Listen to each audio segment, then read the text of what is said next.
So today we're going to talk about the collapse of Spain's chin. I mean, the Spanish Empire, the collapse of the Spanish family tree. The collapse of Spain's control of the New World to a certain extent because of inbreeding. Because of significant structural problems. The 14 and 1500s were pretty good for Spain. Spain manages to conquer/occupy most of two continents, North and South America, and they even get some territory in East Asia, like the Philippines, as kind of like a plus, right? But by the 1600s, Spain starts experiencing some problems. For the most part, these problems revolve around Spain's constant involvement in foreign wars and the hyperinflation that basically destroys Spain's economy and also the debt that also kind of comes with that hyperinflation. So what happens with Spain is something that we're going to kind of see in Europe again and again, and that is that Spain becomes a European superpower. Now, in the case of East Asia, typically that superpower is going to be China, and most of the countries in East Asia are kind of used to basically acknowledging China as the big dog, through the tribute systems. That ain't what happens in Europe. When you're the big dog in Europe, all the little dogs basically bite and or slobber you to death. So Spain is threatened by a series of coalitions led by France, England, and Holland. They're all basically trying to challenge Spain's supremacy because they also understand that Spain kind of has dominion over the New World, the trade in gold and silver across the Pacific and the Atlantic. So anything that hurts Spain is good for them.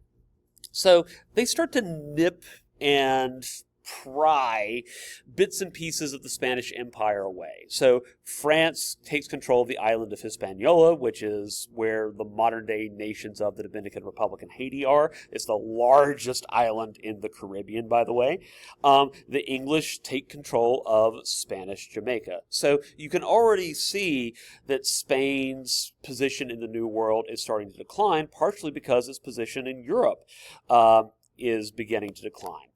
All of this comes to a head in the early 1700s when Charles II, the last Habsburg king of Spain, dies without an heir. Gee, I wonder why. In the will of Charles II, he announces that his grandnephew, Philip of Anjou, will be named an heir in his will. There's a tiny little predicament here, and that is that Louis XIV, the Sun King of France, aka the most powerful person in Europe, is the grandfather of Philip of Anjou. So the question that Europeans had to ask was, okay, are they really appointing a boy king to the throne, or is the power behind the throne going to be Grandpapa? And basically, smart money was that Louis XIV would basically rule everything. So France was already pretty, in using the 18th century vernacular, OP, overpowered during the time period. If you combine France with the declining superpower of the age, Spain, basically France could become invincible. So at this point, the Habsburgs and the Holy Roman Empire, centered around Austria and England, they fear that Spain and France will be united under one Bourbon monarch, and at that point, the Bourbons basically control all of Europe. Me from the past actually wrote in my sophomore year of high school a research paper on the War of the Spanish Succession. Everybody looked at me like I was weird. In the late 1600s and early 1700s, you have a lot of small wars in Europe that were pretty constant, but they weren't very serious. For example, this is a time period where you had a war of Jenkins' ear, and it was literally fought to avenge Mr. Jenkins and the fact that they cut off his ear. The War of the Spanish Succession, though, is like one of those big European wars, like the 30 Years' War or like the later 7 Years' War. So this is a war that basically aligns all the great powers of Europe against each other. So Eventually, France is more or less defeated militarily, but it's an incredibly bloody war. It gets resolved in the Treaty of Utrecht in 1713, and among other things, what it basically stipulates is that there will be a Bourbon king on the throne of Spain. And by the way, that is still the case today. The Spanish royal family is related to the old French monarchy. They're still the Bourbon family. So even though France and Spain get what they want, the Spanish are it stipulates that Spain is going to be separate from France in perpetuity. Also, France got the crap kind of kicked out of it. And the war was so devastating for both France and Spain that it sort of weakened both and sort of foreshadows the rising importance of the nation of England, which, by the way, shout out, becomes the United Kingdom of Great Britain during this war. So, yeah, this War of the Spanish Succession is significant for a variety of reasons. So you have political and military setbacks. You also have significant economic setbacks. And by the way, the Spanish economy was already pretty darn set back.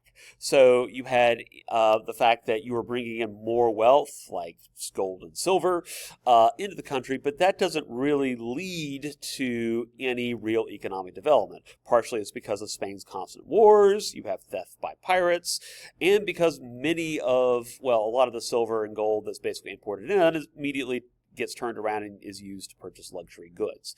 So, partially because of these constant European wars, many of Spain's colonies become economically self-sufficient via the haciendas. And so, one of the issues with that is colonies are going to remain under the control of the mother country for as long as they are dependent upon that mother country. Well, if they're not dependent upon that mother country, well, then they're going to want to fly away and leave the nest. So, foreshadowing. So, how are the French-speaking Bourbon kings of Spain going to do ruling Spain? Did I mention, by the way, the Bourbons are French? By the way, they're French.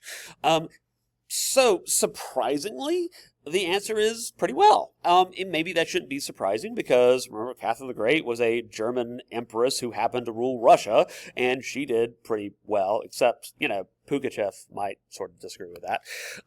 So the Spanish Bourbon monarchs launched the Bourbon reforms because they're humble like that. And these are reforms that aim to strengthen the economy. So you have the expansion of commerce, more products, and more money. You also have the Enlightenment sort of trickle into Spain. Spain, as Europe goes, had the reputation and sort of still has a reputation of being fairly socially conservative. And Charles III right here is considered like one of those enlightened monarchs, enlightened despots. And so you start to see the Enlightenment bring in some economic and political reforms. So that being said, this also revitalizes desire for a strong centralized government and economy. So in a lot of respects, you see the consolidation of mercantilism. And you also see Spain assert its independence a little bit more vis-a-vis the church. Remember, the Spanish were kind of considered the Roman Catholic Church's official lapdog, have been ever since the Inquisition. You remember that song? It's a good song. Have been ever since Ferdinand and Isabella, at the very least. But you have groups like the Jesuits who are seen as being more loyal to Rome. They get expelled from the Spanish Empire in 1767. Okay, and also you have administrative reform. So remember, we had two viceroyalties. We had one in Mexico City, and then the other we had in Lima, Peru. And basically, one governed all of North America, the other in Lima governed all of South America. That is still a whole heck of a lot of administrative work for one person or one government to handle. So you have the expansion of the viceroyalties to include New Granada and Rio de la Plata in 1778. So we also mentioned the commerce was expanded. So we're talking about those cash crops, basically. So tobacco, coffee, and then some things that are not cash crops, like hides, salted beef, and cloth. So we're going to move on to Spain's neighbor, the tiny, mercantile, and very entrepreneurial nation-state of Portugal. So remember, the Portuguese managed to actually pioneer colonization first, making colonies in the Azores and Madeira, and eventually that spreads all the way into the New World, into Brazil, but also you have a series of Portuguese forts and harbors that basically dot all across the globe. So the issue is, by this point in time, Portugal is still a fairly small European country, and Portugal is very economically and politically close to the Kingdom of England. Actually, England and Portugal, they have an alliance going all the way back to the Middle Ages. It's like one of the weirdest couples in world history, actually. But you have this very awkward relationship where the English economy, the English traders, English merchants, are basically able to outcompete Portuguese traders and merchants. And as a consequence, you have a huge quantity of gold that is being funneled to England. So basically, the Marquis of Pombalene, who becomes the Portuguese prime minister for a little over 20 years, he issues a series of reforms called the Pombalene Reforms because, again, he's really humble like that. The idea is you basically fight this problem of mercantilism with mercantilism. The goal is to break the flow of Portuguese gold to England and to redirect it into the Portuguese economy. This is also going to be assisted by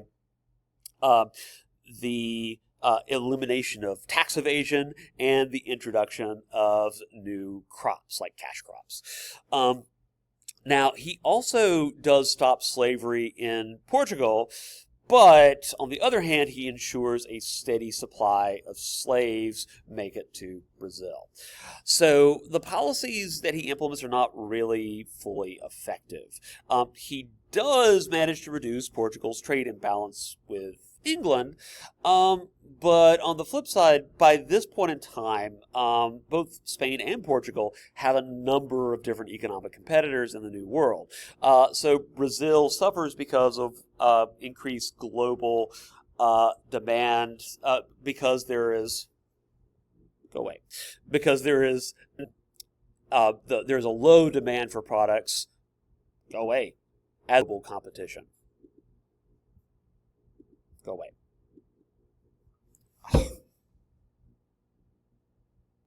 Now, because of Spain and Portugal's weakening position in the New World, and because of policies that can only fairly be called sociopathic or psychopathic, you have a fair number of revolts in the New World.